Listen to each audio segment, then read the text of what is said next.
نماز میں عورت کا جسم کا کتنا حصہ چھپانا فرض ہے؟ نماز میں عورت کے جسم کا کون سا حصہ کور ہونا ضروری نہیں اور کون سا حصہ چھپانا ضروری ہے؟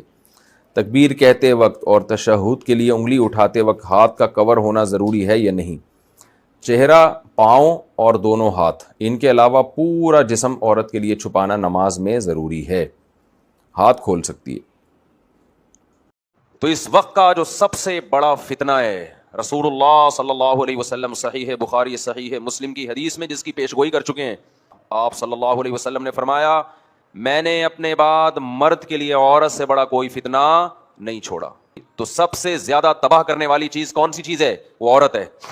نماز میں عورت کی کلائی کا کھلا رہنا، اگر نماز میں عورت کی کلائی کھلی ہوئی ہوگی تو کیا نماز ہو جائے گی؟ اقصی حبیب انڈیا سے، نہیں، نماز نہیں ہوگی۔ نماز میں ایک دو بال دوپٹے سے باہر آ جانا، اگر نماز کے دوران دوپٹے سے ایک دو بال نکل آئیں تو نماز کا کیا حکم ہوگا؟ اقصی حبیب انڈیا سے، نماز تو ہو جائے گی لیکن یہ عمل جائز نہیں، عورت کو پورے بالوں کا چھپانا لازم ہے۔ اور خود حدیث سے بھی ثابت ہے کہ پردے کے معاملے میں عورت کا حکم مرد سے مختلف ہے، جیسے کہ رسول اللہ صلی اللہ علیہ وسلم نے ارشاد فرمایا عورت کی گھر کی نماز مسجد کی نماز سے بہتر ہے۔ کیوں؟ گھر میں پردہ زیادہ ہے۔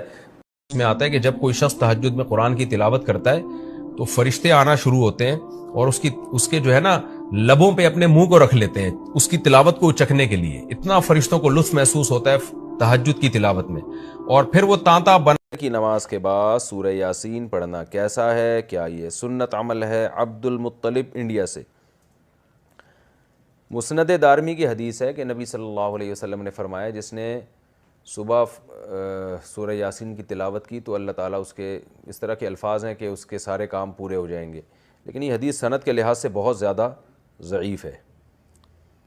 سورہ یاسین قرآن پاک کا دل کیوں؟ سورہ یاسین کو قرآن پاک کا دل کیوں کہا جاتا ہے؟ اس کی کیا وجہ ہے؟ شمائلہ سبی سے شمائلہ صاحبہ نے پوچھا ہے۔ جی یہ بھی پوچھا تھا بیچاری خاتون نے، رمضان سے 2 مہینے پہلے پوچھا ہوگا، جواب اب مل رہا ہے ان کو۔ جی سورہ یاسین کو قرآن پاک کا دل کہا گیا ہے جس حدیث میں، ترمذی کی حدیث ہے، امام ترمذی نے اس حدیث میں لکھا ہے کہ یہ حدیث غریب ہے، لیکن دیگر جو محققین ہیں انہوں نے اس حدیث کو بالکل ضعیف قرار دیا ہے اور بعض نے تو بالکل موضوع قرار دیا۔ تو موضوع قرار دینے والی بات تو تھوڑی مبالغہ لگتی ہے، لیکن ضعیف بہرحال یہ حدیث ہے جس میں آتا ہے کہ سورہ یاسین قرآن کا دل ہے، اور ضعیف بھی بہت زیادہ ضعیف حدیث ہے۔ تو اب جب کوئی کسی چیز کی فضیلت میں ضعیف حدیث ہوگی تو پھر اس میں علماء کی 2 رائے ہیں۔ بعض علماء کہتے ہیں کہ اس سے کوئی شرعی مسئلہ تو ثابت ہو نہیں رہا، لہذا اس حدیث کو بیان کرنے میں کوئی حرج نہیں ہے، فضائل میں ضعیف حدیث بیان کی جا سکتی ہے۔ اور بعض علماء کا موقف ہے کہ نہیں بھائی، فضائل کے باب میں بھی احتیاط کرتے ہیں کہ جی حدیث صحیح ہی ہونی چاہیے۔ تو اس میں ہمارے ہاں نا غلو بہت ہے۔ بعض لوگ کیا کہتے ہیں، کسی نے سورہ یاسین کی فضیلت میں ضعیف حدیث سنا دی تو بعض لوگ ان کے خلاف کلپ بنا کے ڈال دیتے ہیں، یہ دیکھو ان کو تو پتہ ہی نہیں حدیث ضعیف ہے اور نبی پر بہتان باندھ رہے ہیں، اور دیکھو ان کے پاس علم نہیں ہے۔ تو یہ بھی جہالت کی بات ہے، ضعیف حدیث اور موضوع میں فرق ہوتا ہے۔ تو اور بعض کیا کرتے ہیں، ان کا معیار ایسا ہوتا ہے، اتنا گر جاتا ہے کہ ان کو صحیح حدیث سے پتہ نہیں کچھ چڑ سی ہو جاتی ہے، وہ کبھی کسی موضوع پر التزام ہی نہیں کرتے کہ ہم صحیح حدیث پیش کر دیں لوگوں کے سامنے۔ اس بارے میں صحیح حدیث بھی ہوتی ہیں اس موضوع سے متعلق۔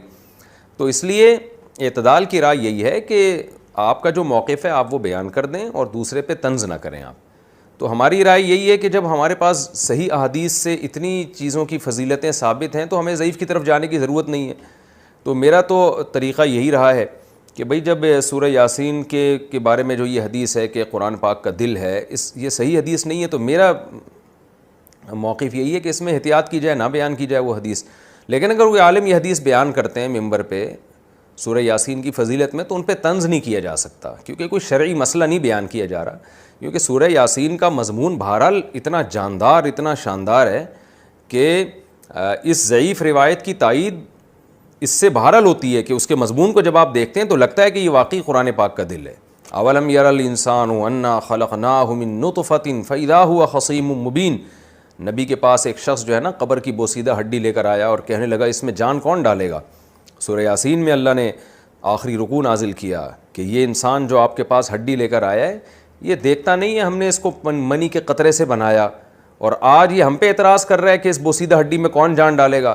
قل یحییھا الذی انشأھا اول مرہ، آپ اس سے کہتے ہیں وہی جس نے اس ہڈی کو پہلی دفعہ بنایا نا، اسی ہڈی سے پوچھیے، بتائے گی جس نے مجھے پہلی دفعہ بنایا ہے وہ مجھے دوبارہ بھی بنا سکتا ہے۔ تو ایسے جاندار مضامین ہیں سورہ یاسین کے، تو اس لحاظ سے اس کو دل کہہ دینے میں کوئی حرج نہیں ہے، لیکن بہرحال اس بارے میں جو روایت ہے وہ کافی ضعیف روایت ہے۔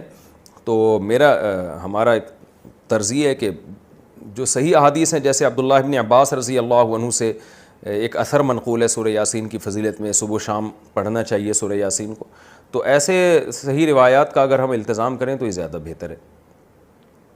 پھر کبھی انشاءاللہ میں سورہ یاسین کی کوئی فضیلت اگر صحیح احادیث میں وارد ہوئی ہے تو اس پہ الگ سے انشاءاللہ میں کلپ ریکارڈ کروا دوں گا۔ عام طور پر جو صورتوں کے الگ الگ فضائل کے بارے میں جو احادیث ہیں نا وہ ضعیف ہی ہوتی ہیں عام طور پر۔ صورتوں کے الگ الگ جو فضائل ہوتے ہیں نا، فلاں صورت کی یہ فضیلت، فلاں صورت کی، عام طور پر قاعدہ کلیہ نہیں ہے۔ بعض صورتوں کی فضیلت پر جیسے سورہ اخلاص کے بارے میں آتا ہے 3 دفعہ سورہ اخلاص پڑھنا ایک قرآن کے برابر ہے، تو یہ تو صحیح حدیث سے ثابت ہے۔ لیکن عام طور پر جو صورتوں کی الگ الگ فضیلت کے فلاں ٹائم پہ پڑھنے میں یہ، فلاں ٹائم پہ پڑھنے میں، تو عموماً اس بارے میں روایات اکثر ضعیف ہوتی ہیں۔ فجر کے بعد کون سے کام کریں؟ فجر کے بعد ایک مسلمان کی کیا روٹین ہونی چاہیے، اس پر روشنی ڈالیں۔ ابو حنین کراچی سے۔ دیکھیں حدیث سے تو یہ بات ثابت ہے کہ فجر کے بعد کا وقت ذکر اللہ کا وقت ہے۔ آپ صلی اللہ علیہ وسلم نے ارشاد فرمایا کہ جو شخص فجر کی نماز کے بعد اسی جگہ جہاں نماز پڑھی ہے بیٹھے بیٹھے اللہ کا ذکر کرتا ہے، یہاں تک کہ جب سورج ایک نیزہ بلند ہو جاتا ہے، اشراق کا وقت داخل ہوتا ہے، 2 رکعت پڑھتا ہے، تو اللہ اس کو ایک حج عمرے کا ثواب عطا فرماتے ہیں۔ تو بہت سارے اسلاف اسی پر عمل کرتے تھے کہ فجر کی نماز کے بعد اللہ کا ذکر کیا کرتے تھے۔ یہاں تک فقہا نے لکھا ہے کہ فجر کی نماز کے بعد تلاوت کرنے سے بہتر ہے ذکر کرنا۔ تو اگر کوئی اس طرح تسبیحات نہ کر سکے تو پھر تلاوت کر لے، کیونکہ بہرحال تلاوت بھی ایک طرح کا اللہ کا ذکر ہی ہے۔ تو یہ وقت جو ہے نا ذکر